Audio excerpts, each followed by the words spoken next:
that he occupied the two centre-backs. He sort of had them, he nearly got took down for the penalty as well.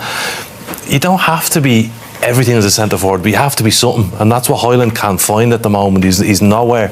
And Maguire was such a threat. He was, I think, the same against Notts Forest a couple of weeks ago. So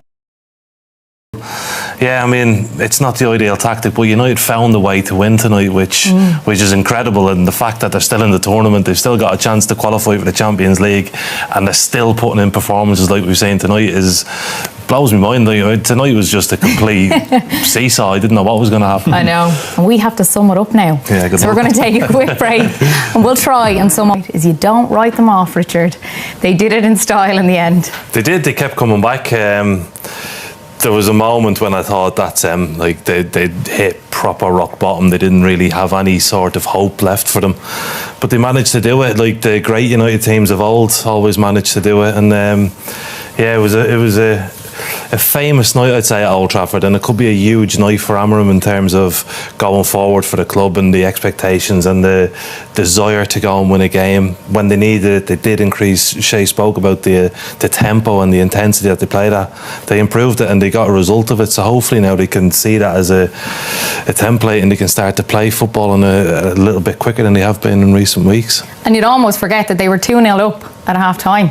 Yeah, I mean, praised them all the way through the half-time break, and then they come out in the second half, missed a couple of opportunities, and then just seemingly fell apart. I mean, to lose 3 headers in your own penalty area with, well, I suppose, yeah, all 3 centre-halves there in the wrong position, all missing out, and they conceded the goal.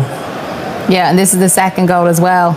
It was well taken, Shay. Yeah, look, actually they've conceded, I've just wrote down 10 goals in the last 3 games. So you're not going to score 11 goals like to win. You know, they've just been defensively, they're so poor. I mean, we said this at half time, their best form of defence is attack, because defending they can't defend. They're all over the place. Lyon, I don't think, are a brilliant team, if I'm being brutally honest. But again, they scored 4 goals tonight. It was just madness. The defending was really, really poor.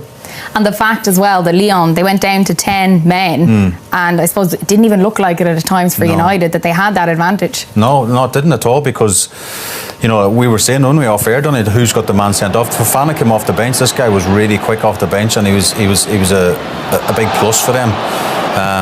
This was Cherksey with the strike. You know, Fofana was very direct with his running. You know, again, you look at the defending, they're falling over each other, and then, you know, Cherksey has a bit of calm, takes a nice first touch, second touch, and then whacking the bottom corner. It's a brilliant finish from him, but, you know, the United defending is so bad, isn't it? Yeah, this is why this system doesn't work. They can't decide who makes the tackle. This is the same again. I mean, this is hopeless, where they're all making mistakes one after the other, and Fofana in and around 4 players. This has to be stopped at source. It has to be dealt with the header from Euro. It's not good enough. Casemiro's layoff's not good enough. And then defenders getting in one another's way. Very good by Lacazette. He took it really well. And at that stage, that was it. Night was over. Fans were leaving, and United were out of competition. So how they got back into it is beyond me. It is. And when you look at Newcastle as well at the weekend, and the goals they conceded against Newcastle, like it's pretty similar. Yeah, this is the thing. It's like, I don't know what Casemiro and Ugarte or whoever it is in that centre part. There needs to be someone who's nasty, who makes fouls, who stops the game and interrupts it. Richard Dunn. Roy Keane probably. But they need they don't sense danger a lot of the time. They just allow it and they go, oh well, the next line will stop it, or the next line will stop it, and inevitably they don't, and he ends up in the back of their net. So that's a problem he's got to solve. Well, Shay, let's take a look then at this incredible comeback from Manchester United. It was Bruno Fernandes with the penalty that really started it off. Well, this went to VAR, actually, and I thought it was. I definitely think it was a penalty for me. I don't think this is the best actual angle, but you can see Casemiro gets the ball just before him, and then the defender kicks the bottom of his foot. The ref didn't give it on the pitch, but I think his VAR companion in the thing we give it to him. And again, it's a brilliant penalty because it's a real pressurised situation. And you mentioned Bruno before the break. You know, this season, if one player stands up in a Man United shirt, it's the captain, and he was again pretty instrumental tonight in everything good they did. Yeah, and this was the equaliser then. Yeah, again, Bruno's at the heart of it. He builds it up, but this is brilliant from Mainu. We've seen him, I think he scored against Liverpool, maybe a goal similar where he curled it into the corner.